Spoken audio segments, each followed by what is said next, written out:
All right, let's see. Naveen has joined us. Naveen, you're on. Yeah, you're on. Can you hear me? Yes. Okay, great. Question about something that came up during Michael Malice's interview you had with Lex, right? So about anarchism, right?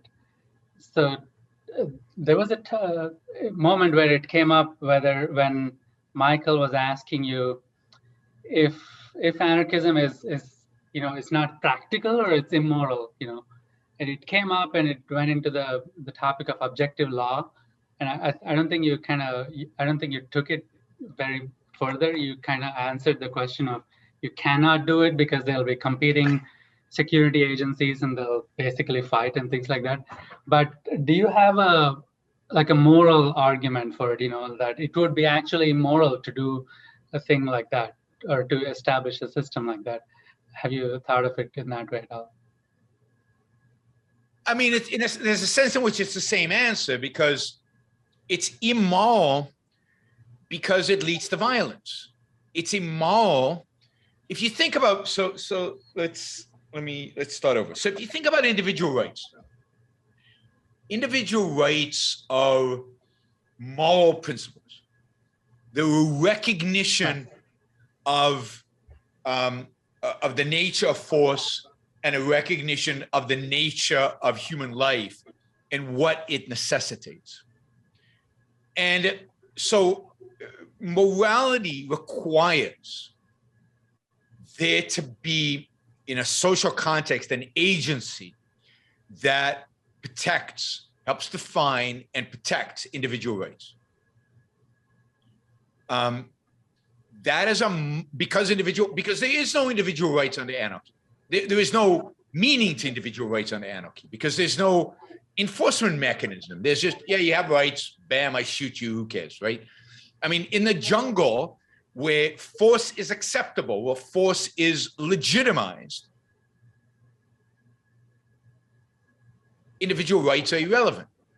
You might have them, but so the only way to implement a regime, a system of individual rights, is if one has government. So it's immoral in the sense that it rejects the whole idea of individual rights. It rejects the whole idea implicitly of non-initiation of force. Anarchy is the rejection of what the libertarians called the non-initiation of force principle. So it undermines their own standard. Okay, and you define those individual rights, and what falls under that by basically objective law. Like, objective law is a mechanism by which we clearly define what is covered under individual rights, and we clearly define the mechanism by which they are enforced. That is, they're not just you trespassing onto my home, whether trespass is a violation of rights or not. But then the question is, if you did trespass onto my home, whether the objective procedures by which I prove that you trespassed, by which we take you to a court of law, by which we try you, by which we prosecute you, by which we punish you, all of that requires objective law, an objective process. All of that is rejected by anarchy. We just assumes that just happens. So you just kind of fight it out and figure out who's got the upper hand. It boils down to fighting it out because okay. What is the other criteria by which you decide under anarchy? There is no one standard. There's several standards. Whatever group can enforce. There's might is right under anarchy. Right, and they're saying that, okay, we'll have a marketplace and we'll, that it'll evolve and stuff, but and the marketplace will, in a sense, restrain force, restrain might is right. But but if might is right, then if force is part of the marketplace, then me using force against you is just a marketplace thing. I mean, what's the difference between it and every other transaction in the marketplace? They don't view force as some separate, unique social phenomena. that requires a unique institution to deal with it, i.e. government.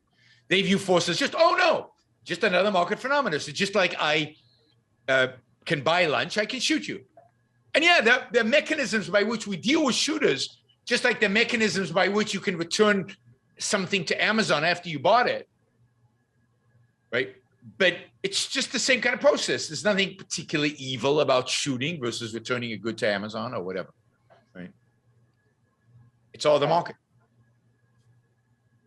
Got it. Thanks. And to begin with, I wonder if I can ask you to capsulize. I know this is difficult. Can I ask you to capsulize your philosophy? What is Randism? First of all, I do not call it Randism, and I don't like that name. I call it objectivism. All right. Meaning a philosophy based on objective reality. Now let me explain it as briefly as I can. First, my philosophy is based on the concept that reality exists as an objective absolute, that man's mind, reason, is his means of perceiving it, and that man needs a rational morality. I am primarily the creator of a new code of morality which has so far been believed impossible, namely a morality not based on faith. On faith. Not on faith, not on arbitrary whim, not on emotion, not on arbitrary edict, mystical or social, but on reason, a morality which can be proved by means of logic, which can be demonstrated to be true and necessary. All right. All right. Now, may I define what my morality is? All right. Because this is merely an introduction. My morality is based on man's life as a standard of value. And since man's mind is his basic means of survival, I hold that if man wants to live on earth and to live as a human being, he has to hold reason as an absolute, by which I mean that he has to hold reason as his only guide to action, and that he must live by the independent judgment of his own mind, that his highest moral purpose is the achievement of his own happiness, and that he must not force other people, nor accept their right to force him, that each man must live as an end in himself and follow his own rational self-interest. May I? All right, before we go on, reminder, please like the show. We've got 163 live listeners right now, 30 likes. That should be at least 100. I figure at least 100 of you actually like the show.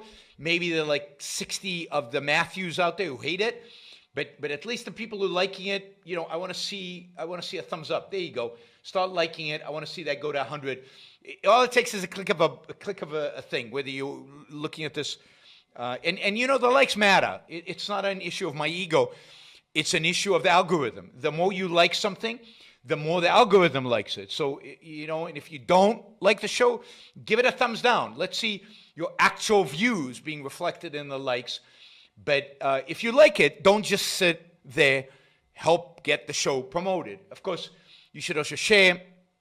And you can support the show at JeronBrookShow.com/support, or on Patreon or Subscribestar or Locals, and show your support for the work, for the value hopefully you're receiving from this.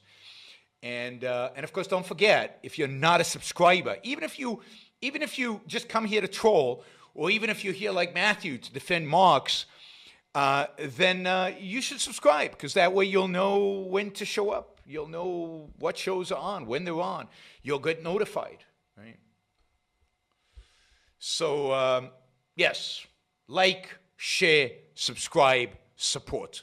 Like, share, subscribe, support. There you go. Easy. Do one or all of those, please.